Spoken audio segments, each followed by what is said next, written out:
பழத்தோட்ட ஊழியங்கள், கத்தரருளின ஊழியங்கள், திராட்சை பழத்தோட்ட ஊழியங்கள், கத்தரருளின ஊழியங்கள். அவரில் நிலைத்திருந்து கனி கொடுப்போம், கத்தர் வாய்க்க செய்வார்.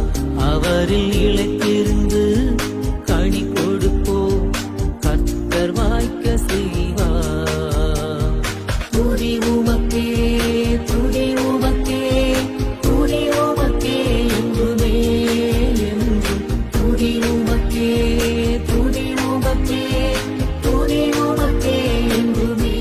சிறியவனை பொழுதிலிருந்தும் எளியவனை குப்பையிலிருந்தும் எடுத்து உயர்த்தி ராஜாக்களோடும் பிரபுக்களோடும் பந்தியிருக்க செய்கிற அருமை ஆண்டவர் இயேசு கிறிஸ்துவின் இனிதான நாமத்தினாலே இந்த சத்தத்தை கேட்கின்ற அனைத்து தேவனுடைய பிள்ளைகளுக்கும் என்னுடைய அன்பான வாழ்த்தல்கள்.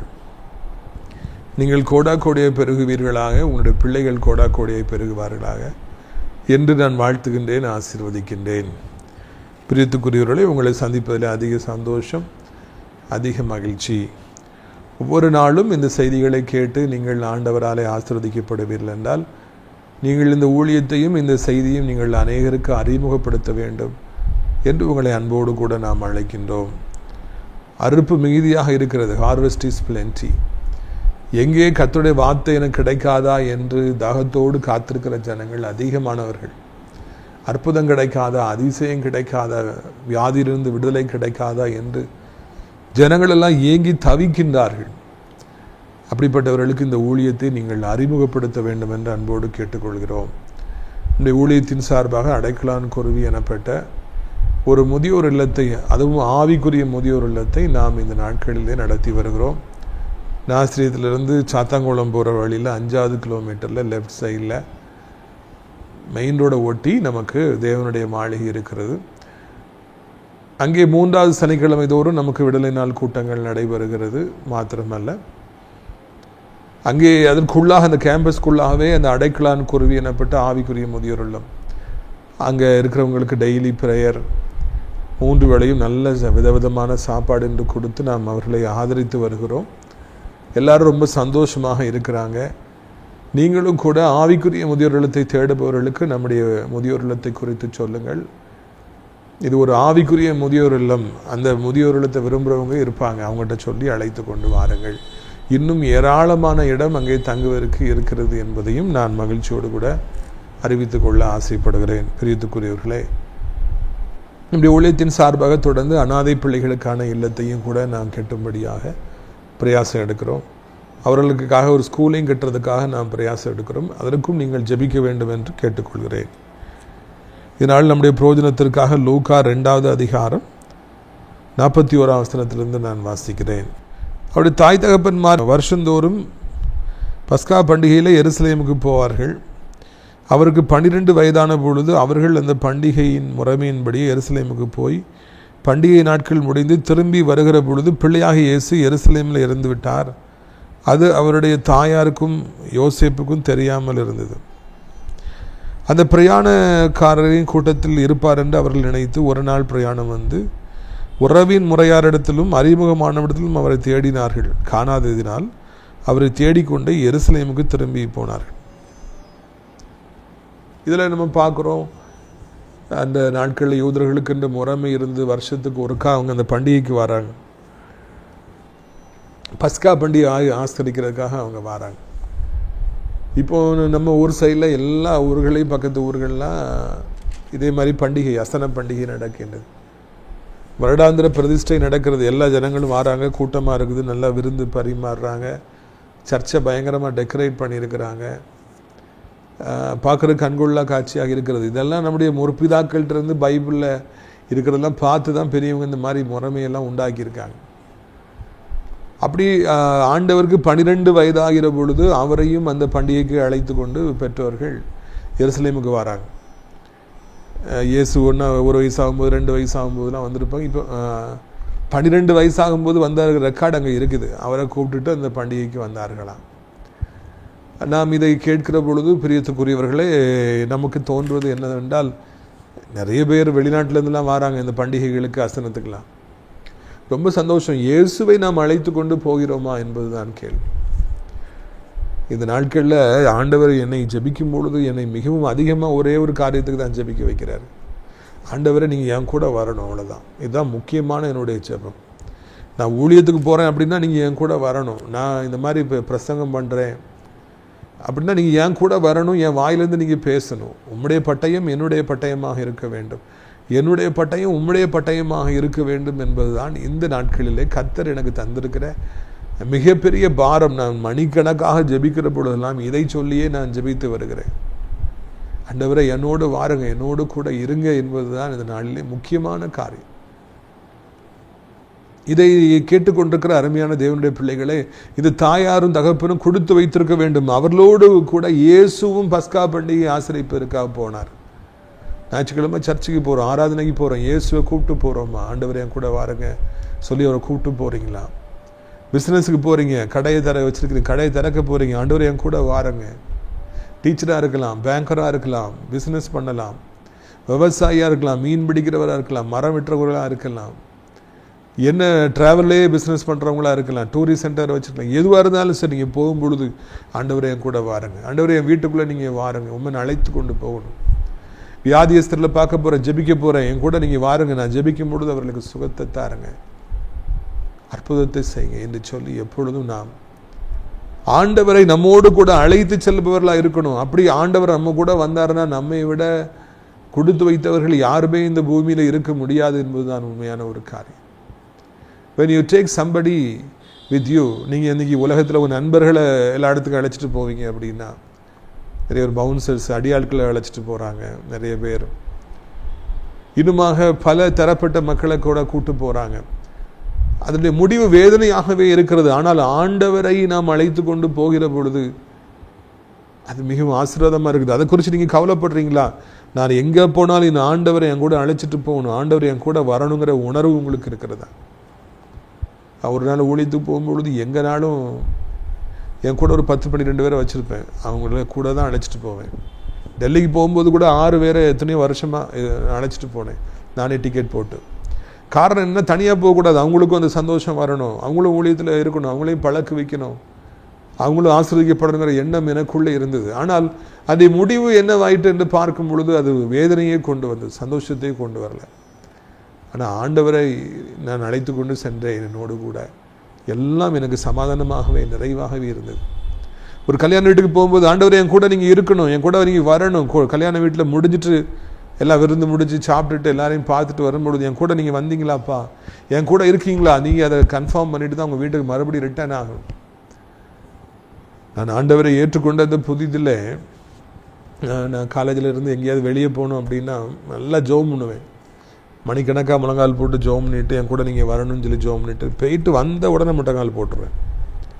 வேறு வேலையே கிடையாது, வந்த உடனே முட்டைக்கால் போட்டு ராஜா என் கூட வந்திருக்கீங்களா, இப்போ இருக்கீங்களா, இல்லை அங்கே போய் நான் உங்களை விட்டுட்டு வந்துட்டேனா அப்படின்னு சொல்லிட்டு நான் செக் பண்ணுவேன்.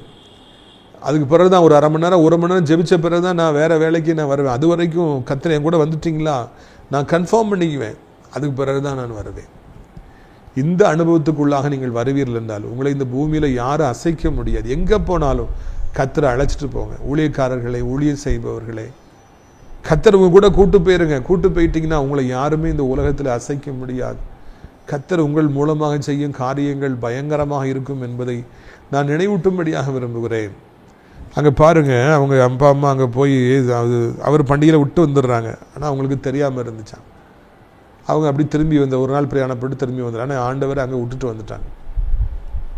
நிறைய பேர் ஆண்டவரோடு கூட தான் போகிறாங்க, ஆண்டவர் அவங்க கூட தான் போகிறாரு. ஆனால் அங்கே போன பிறகு நண்பர்களை பார்க்கறதில்ல, உலகத்தை பார்க்கறதில்ல, தீனால மாதிரி சுற்று வட்டாரத்தை பார்க்கறதில்ல, புதிய காரியங்களை பார்க்கறதில்ல, ஆண்டவரை விட்டுட்டு வந்துடுறாங்க.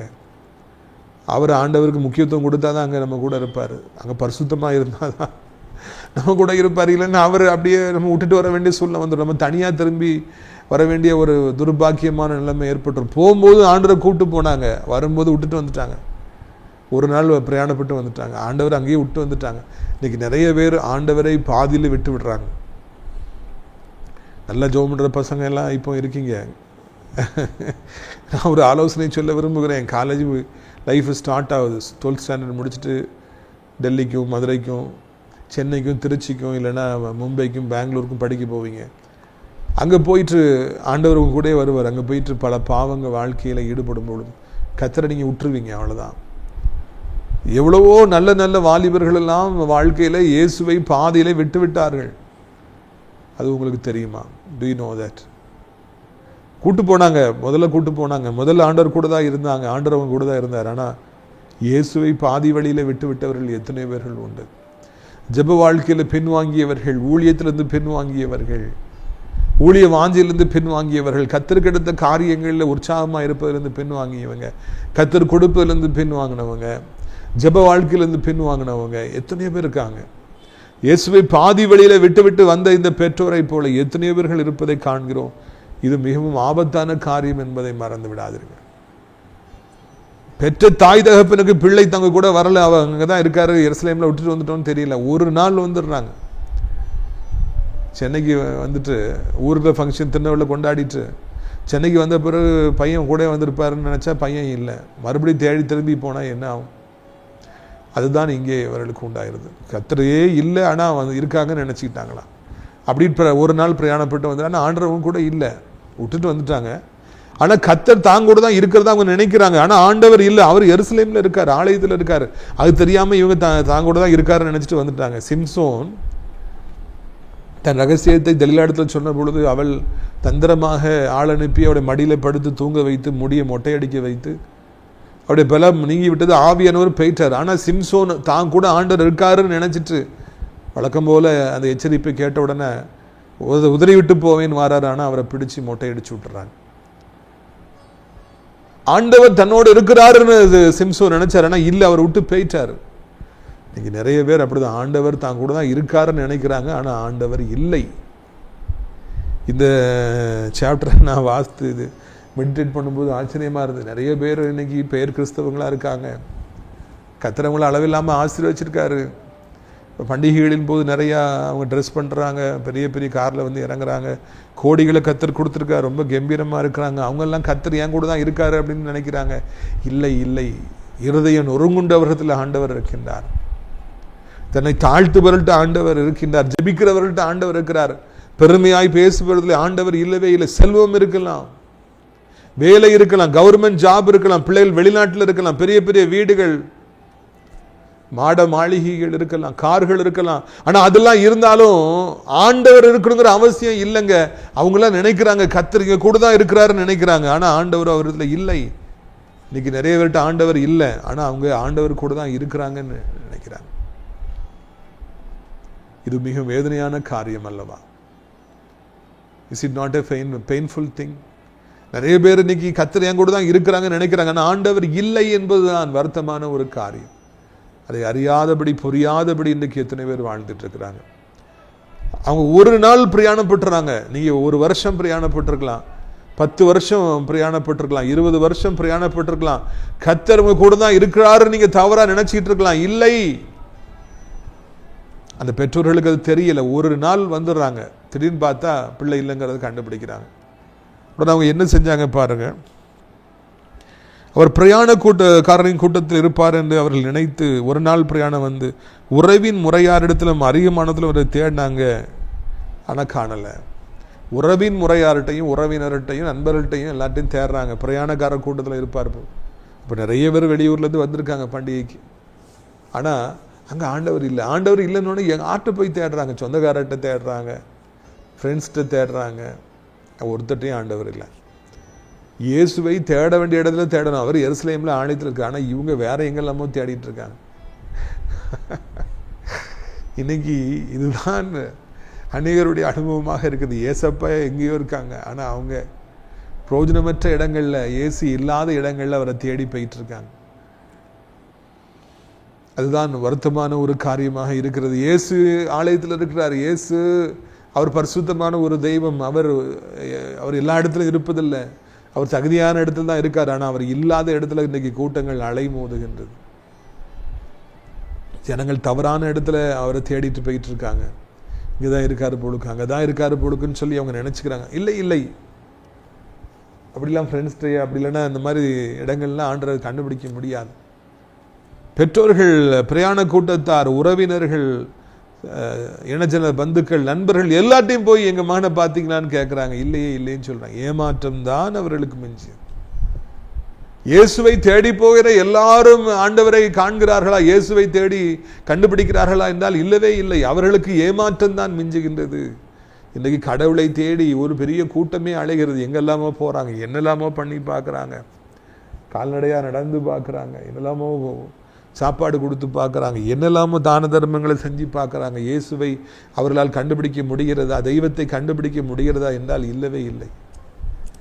அவங்க ஆசைப்படுறாங்க, அவ்வளவுதான். அவங்க கடவுளை தேடுறதுங்கிறது உண்மைதான். ஆனால் கடவுளை தேட வேண்டிய இடத்துல தேட வேண்டும்.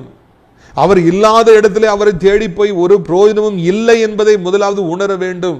அவர் எங்கே இருக்காரோ, யார் இடத்துல இருக்காரோ அவங்க தான் போய் தேடணும். இந்த பெற்றோர்களுடைய தேடுதல் வீணாக போயிற்று, முட்டாள்தனமாக இருந்தது. யார்கிட்டலாமோ போய் கேட்குறாங்க, கேலி பொருளாய் மாற்றப்படுறாங்க. பிள்ளையை விட்டுட்டு வந்திருக்காங்க பாருங்கன்னு சொல்லி எல்லாரும் மத்தியிலும் கேலி பொருளாய் அவங்க மாற்றப்பட்டாங்க. அப்படி வாழ்க்கையிலும் கூட நாம் அப்படியா கேலி பொருளாய் மாறிவிடாதபடிக்கு ஆண்டவரை நாம் சரியான இடத்துல தேடுவோம், சரியான நேரத்தில் தேடுவோம். அப்பொழுது நாம் அவரை நிச்சயமாய் கண்டுபிடிப்போம் என்கிற நல்ல செய்தி நம்ம காத்திருக்கிறது. பாருங்க, 41 காணாததினால் அவரை தேடிக்கொண்டே எருசலேமுக்கு திரும்பி போனார்கள். 3 நாளைக்கு பின்பு அவர் தேவாலயத்தில் போதகர் நடுவில் உட்கார்ந்திருக்கவும் அவர் பேசுறதை கேட்கவும் அவர்களை மனாவும் கண்டார். 3 days are gone. பிள்ளையை கண்டுபிடிக்கிறதுக்கு 3 நாள் ஆயிருக்குது. ஒரு நாள் அவங்க பிரயாணப்பட்டு மேலே போயிட்டாங்க, அப்புறம் மறுபடியும் இறங்குறதுக்கு ஒரு நாள், அங்கங்கே தேடுறதுக்கு ஒரு நாள், 3 நாள் கழிச்சு தான் பிள்ளையை மறுபடி எருசலேம் தேவாலயத்தில் சந்திக்கிறாங்க. சில இவங்க எருசலேம் தேவாலயத்து தான் வந்தாங்க, அதை விட்டுட்டு எங்கெல்லாமோ போய் ஆண்டரை தேடினாங்க, கண்டுபிடிக்க முடியவில்லை. ஆனால் இறுதியிலே மறுபடியும் அதே எருசலேமுக்கு வந்து மறுபடியும் அதே ஆலயத்திற்கு வந்து ஆண்டவரை தேடுகிற பொழுது அவர் போதகர்கள் மத்தியில் உட்கார்ந்துருக்கிறாரு. அவங்க பேசுறதை கேட்கிறாரு, அவங்ககிட்ட சில கேள்விகளை கேட்கிறாரு. கடைசியில் கண்டுபிடிச்சாங்களாம். 3 நாள் ஆச்சா. பவுல் அப்போஸ்தலன் அவர் ஒரு சவுல் எனப்பட்ட பெயருடையவராய் இருந்து ரொம்ப கொடூரமானவராய் வாழ்ந்தார். ஊழியக்காரர்களை அடித்து தரதரவென்று இழுத்து செல்கிறவராய் இருந்தார். துன்மார்க்கராக இருந்தார். அவர் யாருக்கும் பயப்படாதவராக இருந்தார். அநேக ஊழியக்காரர்கள் கண்டு நடுங்கினாங்க. கடைசியில் தமஸ்கு போகும்போது ஆண்டரை அடிக்கிறாரு, கீழே உள்றாரு, கண்ணு தெரியாமல் போயிடுது. என்னை ஏன் துன்பப்படுத்துறாப்பான்னு சொல்லி ஆண்டரை கேட்குறாரு. நீர் யாருன்னு, நான் தான் இயேசு அப்படின்னோடனே அவர் இயேசுவை ஏற்றுக்கொள்கிறார். மனதில் அப்பவுமே ஆண்டரை ஏற்றுக்கொள்கிறாரு. ஆனால் அவருக்கு கையிலாக கொடுக்குறாங்க. வீட்டுக்கு வராரு, கண்ணு தெரியல. 3 நாட்கள் இரவும் பகலும் ஒன்றும் புசியாமலும் ஒன்று குடியாமலும் அவர் அங்கே ஆண்டவரை தேடினார். 3 நாள் ஆச்சு. அதுக்கப்புறம் தான் ஒருத்தர் வரார், ஆண்டவரால் அனுப்பப்பட்டு வந்து தலையில் கை வச்சு ஜெபம் பண்ணுறாரு. உடனே தான் கண்ணில் இருக்கிற செதில்கள் விழுகிறது. அவர் இழந்து போன பார்வையை பெற்றுக்கொள்கிறார். பெரிய அப்போஸ்தலனாய் மாற்றப்படுறார். ஆனால் அதுக்கு 3 நாள் ஆயிருக்கு. It has taken 3 days for Paul to restore his sight. ஆண்டவர் அலை ஆஸ்வதிக்கப்படுறதுக்கு 3 நாள் கடும் உபவாசம், கடும் ஜெபம் செய்தார். புசிக்கல, குடிக்கல. அதுக்கு பிறகுதான் அவருக்கு வந்து கண் பார்வையை பெற்றுக்கொள்ள ஊழியத்துக்காக எழும்ப புறப்பட ஒரு வாய்ப்பு கிடைத்தது. 3 நாள் போராடின பிறகுதான் அவருக்கு அந்த கண்ணு கிடைச்சது. ஒரே நாள்ல கிடைக்கல. அவர் மனசுல உணர்ந்த உடனே ஆண்டவர் அவரை ஆசீர்வதிக்கல. 3 நாள் காத்திருக்க வைத்தாருங்க. இங்க 3 நாள் ஆண்டரை தேடின பிறகுதான் ஆண்டவரை கண்டுபிடிக்க முடிஞ்சுதான். யோனா 3 நாள் வயிற்றுக்குள்ளேயே, மீன் வயிற்றுக்குள்ளேயே இருக்கிறாரு. அவருடைய வாழ்க்கையில அவர் செஞ்ச பாவத்துக்கு அவர் அனுபவிக்கிறார். ஆண்டவர் நினிவேக்கு போன்னு சொன்னா இவர் தர்ஷீஷுக்கு போனார். கீழ்ப்படியாமல் போனார். எத்தனையோ பேருடைய வேதனை காரணமானார். அவரை கடலில் தூக்கி போடுறாங்க, கப்பல்லேருந்து தூக்கி போடுறாங்க. கடல் ஆழத்து சத்தேன்னு உள்ளே வரும்போது ஆண்டவர் ஒரு மீன் அனுப்பி விழுங்கி வயிற்றுக்குள்ளே வச்சுக்கிறார். 3 நாள் அந்த நாற்று நினைஞ்ச அந்த இடத்துக்குள்ளாக இருந்து, இருட்டுக்குள்ளாக இருந்து அவர் ஜெபிக்கிறார். ஆண்டவர்கிட்ட நல்மனம் பொருந்துகிறார். அதுக்கு பிறகுதான் ஆண்டவர் கட்டளையிட்ட உடனே அந்த மீன் அவரை கக்கியது என்று சொல்லி நான் காண்கிறோம். அவர் புது வாழ்வு பெற்றார். அவர் மனம் திரும்பி ஆண்டவர்கிட்ட தன் இதயத்தை இணைத்து அந்த ஆபத்திலிருந்து வெளியே வருவதற்கு 3 நாட்கள், 3 பகல் 3 இரவு ஆயிற்று என்று சொல்லி இந்த பைபிள் அழகாக சொல்லிக் கொடுக்கிறது. இயேசு சிலுவையில் அறையப்பட்டு மறித்து 3 நாள் கழித்து தான் 3ஆம் நாள் தான் அவர் உயிரோடு எழுந்தார். அப்படி என்றால் என்ன அர்த்தம்? கடவுளையே தேடினாலும் சில நேரங்களில் உடனே அவர் கட்டுப்படுறார். சில நேரங்களில் 3 நாள் ஆகுது, 3 வாரம் ஆகுது, 3 மாதம் ஆகுது. அதுக்கு பிறகுதான் சுகம் கிடைக்குது. அதுக்கு பிறகுதான் விடுதலை கிடைக்குது, அதுக்கு பிறகுதான் வேலை கிடைக்குது, திருமணம் ஆகுது, அதுக்கு பிறகுதான் குழந்தை செல்வம் கிடைக்குது. Do you understand my point? சிலருக்கு உடனே கிடைக்கலாம், வஸ்திரத்தின் ஓரத்து தொட்டா சுகமாவின்னு வந்து தொட்ட உடனே என்ன ரெக்கமெண்டேஷன் எதுவுமே இல்லை, உடனே சுகம் கிடைச்சிச்சு. அதே மாதிரி சிலருக்கு உடனே கிடைக்கலாம். அந்த கல்லனுக்கு உடனே பரலோகம் கிடைச்சது. ஒரு சின்ன ஜெபம் பண்ண உடனே, தன்னை தாழ்த்தின உடனே இன்றைக்கு நீ என்னோடு கூட பரதேசில் இருப்பாய், today you will be with me in பாரடைஸ்ன்னு சொல்லி உடனே ஆண்டவர் தூக்குனார். ஆனா ஒரு சிலருக்கு 3 நாட்கள், 3 வாரங்கள், ஒரு சிலருக்கு 3 மாதங்கள் என்று சொல்லி ஆண்டவர் ஒரு குறித்த காலம் நாம் தேடி அலையும்படியாக, ஆண்டவரை தேடி அலையும்படியாக, ஆசீர்வாதங்களை தேடி அலையும்படியான காலங்களை கர்த்தர் நியமிக்கின்றார். அந்த நேரத்தில் நாம் பொறுமையாக இருக்கும்படியாக, பொறுமையாக தேடும்படியாக அழைக்கப்படும். நிறைய பேர் தேடுறது உண்மைதான், ஆனால் கொஞ்ச காலம் தேடி பார்க்குறாங்க, அதுக்கு பிறகு வந்து ஒரு பிரயோஜனம் இல்லை, ஒரு ஆசீர்வாதம் எனக்கு கிடைக்கல அப்படின்னு சொல்லிட்டு அவங்கெல்லாம் அப்படி பின்னால போயிடுறாங்க. இல்லை இல்லை இல்லை இல்லை பிரியத்துக்குரியவர்களே, இல்லவே இல்லை. 3 நாள் ஆகலாம், 3 வாரம் ஆகலாம். பொறுமையாக இருந்து தான் நம்ம ஆண்டவர் தேடி தான் எல்லா நன்மைகளையும் பெற்றுக்கொள்ளணும். அவர் எங்கே இருக்கார்? ஆலயத்தில் இருக்கார். ஆண்டவர் என்ன பண்ணிகிட்டு இருக்காரு? ஆலய அந்த ஆசாரியர்கள்ட்ட அவர் பேசுகிறாரு, அவர் சில கேள்வி கேட்டுட்ருக்காங்க. இவங்க இப்போ என்ன பண்ணுறாங்க பாருங்கள், அதை பார்த்து ஆச்சரியப்படுறாங்க. லூக்கா 2:48. அப்பொழுது அவருடைய தாயார் அவரை நோக்கி, மகனே ஏன் எங்களுக்கு இப்படி செய்தா? இதோ உன் தகப்பன் நானும் விசாரத்தோடு உன்னை தேடினோமே என்றார். அதற்கு அவர், நீங்கள் ஏன் என்னை தேடினீர்கள்? என் பிதாவுக்கு அடுத்தவை நான் இருக்க வேண்டும் என்று அறியீர்களா என்றார். அப்போ இவர் கேள்வி கேட்குறாரு. அங்கே 12 வயசில் அந்த பைபிளில் உள்ள காரியங்களை அவர் கிளாரிஃபை பண்ணுறாரு. அவங்க அந்த கொஸ்டினை கேட்டு ஆச்சரியப்படுறாங்க. என்ன ஒரு சின்ன பையன் இப்படி பயங்கரமாக பைபிளை பற்றி பேசுகிறானே என்னன்னு சொல்லி அந்த வேதப்பாரர்கள், பரிசேயர், சதுசேயர், இல்லைன்னா அந்த ஆசாரியர்கள்லாம் ஸ்டன் ஆகிறாங்க. அவங்க அறிவுபூர்வமாக கேட்குறாரு, அவங்க பதில் சொல்கிறாங்க. அப்புறம் அவங்க கேட்குற கேள்விக்கு இவர் பதில் சொல்கிறாரு. ஒரு பயங்கர டக் ஆஃப் வார் நடக்குது. கூடியிருக்கிறாங்க, ஏசப்பாவை ஆச்சரியப்படுறாங்க. வெறும் 12 வயது. யோசேப்பு 17 வயதில் சொப்பனத்தை கண்டார், ஆனால் ஆண்டவருக்கு இங்கே வெறும் 12 வயது. அவர் அற்புதமானபடிக்கு அவங்ககிட்ட தர்க்கிக்கிறாரு, கிளாரிஃபை பண்ணுறாரு. அவங்கெல்லாம் ஸ்டன் ஆகிறாங்க. இதை அவங்க பார்க்குறாங்க, அப்பா அம்மா பார்த்து ஆச்சரியப்படுறாங்க. Age is not at all a matter. வயது என்பது ஒரு பொழுதும் ஒரு தடை அல்ல. அவர் 12 வயசில் இதெல்லாம் செஞ்சார். நீங்கள் 82 வயசாக இருக்கலாம், 92 வயசாக இருக்கலாம், எல்லாவற்றையும் செய்து முடிப்பதற்கு தேவன் பலம் கொடுப்பார். Age is not at all A matter. ராஜாக்களுக்கு முன்பதாக நம்மளை நிறுத்துகிற தெய்வம், ஆலய குருக்கள், பிரதான ஆசாரியர், வேத பாரகர்கள் எல்லார்ட்டையும் ஆண்டு தர்க்கிக்கிறார், எல்லார்ட்டையும் பேசுறாரு, கேள்வி கேட்கிறார், ஞானத்தினால் நிறைந்திருந்தார். அந்த அனுபவம் உங்களுக்கும் உண்டாகும். எல்லாரும் உங்கள்கிட்ட பேசுறதுக்கு பயப்படுவாங்க. அந்த அளவுக்கு ஞானத்தையும் புத்தியும் ஆண்டு கொடுப்பார். வாக்கு வல்லமையை தருவார், அதிகாரத்தை தருவார், உங்களை வல்லமையாக எடுத்து பயன்படுத்துவார் என்பதுதான் இந்த நாளிலே கர்த்தர் நமக்கு கற்றுக் கொடுக்கின்ற மிகப்பெரிய காரியம். இவங்க 3வது நாள் போகும்போது வாக்குவாதம் நடந்துட்டு இருக்கு அப்படின்னா, ஆர்கியூமெண்ட் நடந்துட்டு இருக்குன்னா, ஏற்கனவே அவர் ஒருவேளை இவங்ககிட்ட மணிக்கணக்கா 2-3 நாள் அவர் பேசிக்கிட்டே இருந்திருக்கணும். அப்போ 3 நாள் அவர் அங்கே தான் இருந்திருக்காரு. 3 நாள் பைபிள் பற்றி தான் பேசியிருக்கிறாரு. இடைவிடாமல் அங்கே அவர் தன்னை குறித்துடைய காரியங்கள் அவங்கள்ட்ட பேசிட்டு இருக்காரு. அந்த அளவுக்கு 12 வயதிலேயே ஆண்டவர் ஆவியில் நிரப்பப்பட்டவராக இருந்தார், ஞானத்தினால் நிறைந்திருந்தார், பைபிள் நல்லா அறிஞ்சிருந்தார். நாமும் கூட அப்படிப்பட்ட ஒரு அனுபவத்தின் வழியாக வரும்படியாக நாமும் கூட விரும்புவோம். அப்பொழுது கர்த்தர் நம்மை அளவில்லாமல் ஆசீர்வதிப்பார். அம்மா அப்பா பேசிகிட்டு இருக்காங்க, போயிட்டு என்னப்பா நீ இப்படி பண்ணிட்ட, நானும் உங்கள் அப்பா உன்னை எவ்வளோ விசாரமாக தேடணும்னு தெரியுமா அப்படின்னு சொல்லி அவங்க போய் கேட்குறாங்க. மகனே இவ்வளவு நல்லா பேசுகிறீங்களே, ஆசாரியர்கள்லாம் கேள்வி கேட்குறீங்களே, எல்லாரும் உங்களுக்கு ஈக்குவலாக இருந்து பேசுகிறாங்க, உங்கள்கிட்ட வர முடியலையே அப்படின்னு சொல்லி அவங்க ஆச்சரியப்படலாம், அதை பாராட்டி இருக்கலாம். என்னப்பா நீ இப்படி இங்கே இருந்துட்ட, உன்னை நாங்கள் எவ்வளோ கஷ்டப்பட்டு தேடணும்னு தெரியுமா, உன்னால் எங்களுக்கு எவ்வளோ கஷ்டம் தெரியுமா. இன்னைக்கு நிறைய பேருக்கு அவங்க கஷ்டத்தை சொல்கிறது தான் இருக்காங்க, தவிர்த்து பாராட்டவோ அப்ரிஷியேட் பண்ணவோ புகழவோ இல்லைன்னா என்ன சொல்லி ஆச்சரியப்படுறதுக்கும் இன்னைக்கு நேரம் இல்லைங்க. அவரவருக்கு தான் காரியம் நடக்கணும், தான் கவலை தீரணுங்கிறதுலாம் இருக்காங்க, தவிர்த்து மிகப்பெரிய அற்புதங்கள் அடையாளங்கள் நடக்கிற பொழுது தேவ நாமத்தை மகிமைப்படுத்துவதற்கு அவர்களுக்கு நேரம் இல்லாமல் போய்விடுகிறது. கர்த்தர் நமக்கு மிகப்பெரிய அதிசயங்களை செய்கிற பொழுது, அற்புதங்கள் செய்கிற பொழுது நாம் அநேக நேரங்களிலே அவரை நாம் போற்றாமல் இருக்கிறோம், புகழாமல் இருக்கிறோம். நாம் ஆண்டவரை மகிமைப்படுத்தாமல் இருக்கிறோம். இது மிகவும் வருத்தப்பட்ட ஒரு காரியம் என்பதை உங்களுக்கு நான் நினைவூட்டும்படியாக விரும்புகிறேன். பிரியத்துக்குரியவர்களே,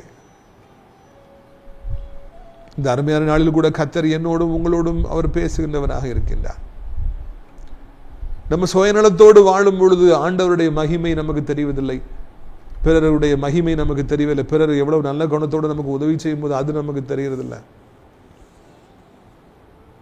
மாறாக நம்ம சுயநலத்தோடு வாழும்பொழுது நம்முடைய காரியங்கள் தான் நமக்கு அவசரமாக இருக்குது, நமக்கு தான் எல்லாம் அப்படின்னு சொல்லி நினச்சி அந்த பாதையிலே போகிறோம். மிகப்பெரிய சாதனைகளை செய்தவர்களை புகழ்வதற்கு நமக்கு நேரம் இல்லாமல் போயிடுது. அப்போ அவங்க வருத்தப்படுவாங்க, என்ன இவங்க ஒரு வார்த்தை கூட சொல்ல மாட்டேங்கிறாங்கன்னு சொல்லி.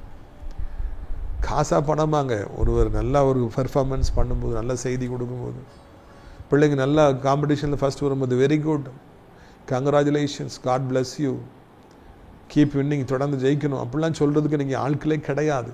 பிறரை பாராட்டுவதற்கு இன்றைக்கி நிறைய பேருக்கு வாயே வருவதில்லை. தன்னை குறித்து பல மணி நேரம் பேசுவதற்கு வாய் வருகிறது, ஆனால் பிறருடைய சிறப்பான காரியங்களை சாதனைகளை பாராட்டி பேசுவதற்கு இன்றைக்கி வாயே வருவதில்லை. எனக்கு ஊழியத்தில் ஒரு சகோதரனை தெரியும், ரொம்ப வருஷமாக தெரியும். அவங்க ஒரு சின்ன ஊழியம் பண்ணுறாங்க. நான் ரோட்டில் என்னைக்காவது சந்திச்சோன்னா அந்த ஊழியத்தில் நாங்கள் அங்கே போனோம், இங்கே போனோம், அப்படி போனோம், இப்படி பண்ணோன்னு சொல்லி தான் ஊழியத்தை குறித்து மணிக்கணக்காக என்கிட்ட பேசுவாங்க. நான் அப்படியா, வெரி குட் வெரி குட்மே.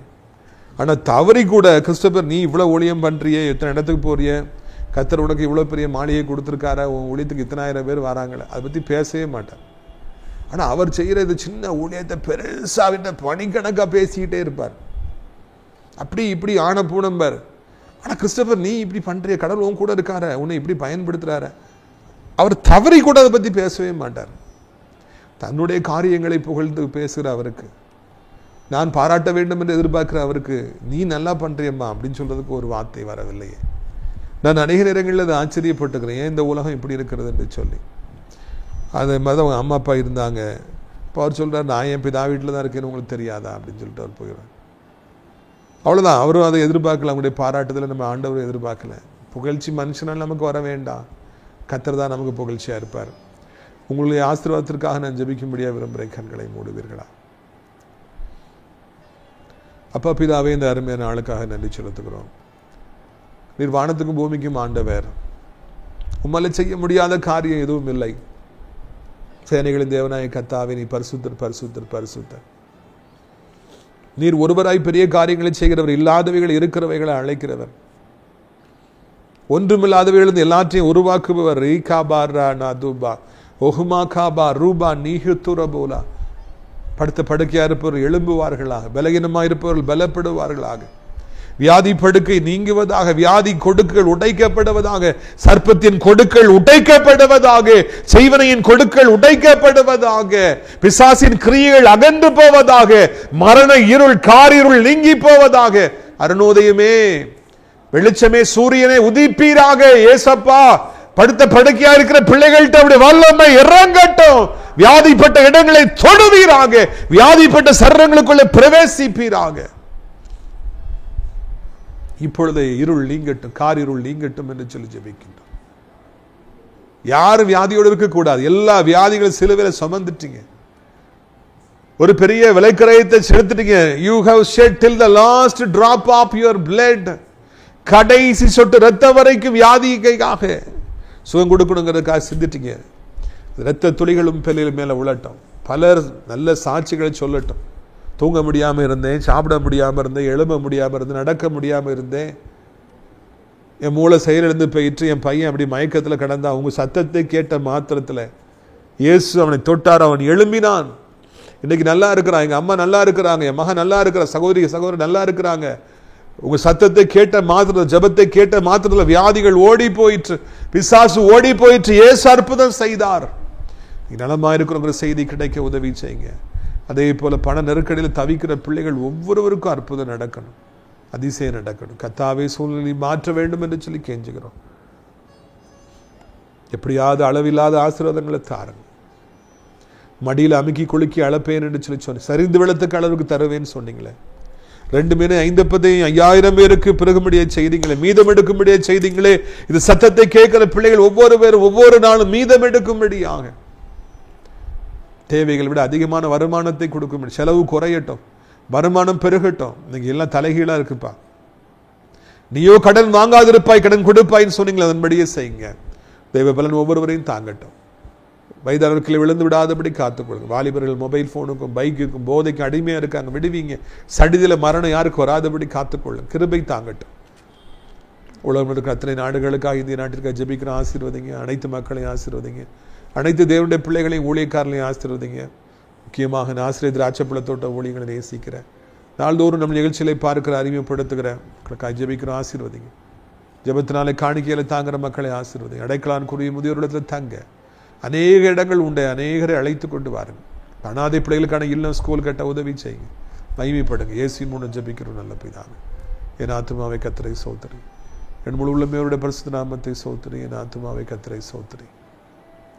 அவர் செய்த சகல உபகாரங்களையும் ஒருபொழுதும் மறவாதே. கர்த்தராகிய இயேசு கிறிஸ்துவின் கிருபையும் பிதாவாகிய தேவனுடைய அன்பு பரிசுத்த ஆவியுடைய ஐக்கியம் அந்யோன்ய ஐக்கியம் இல்லாத பிரசன்னம் அனைவருடைய சதா காலங்கள் நிலைத்திருப்பதா. Hallelujah. Hallelujah. God bless you.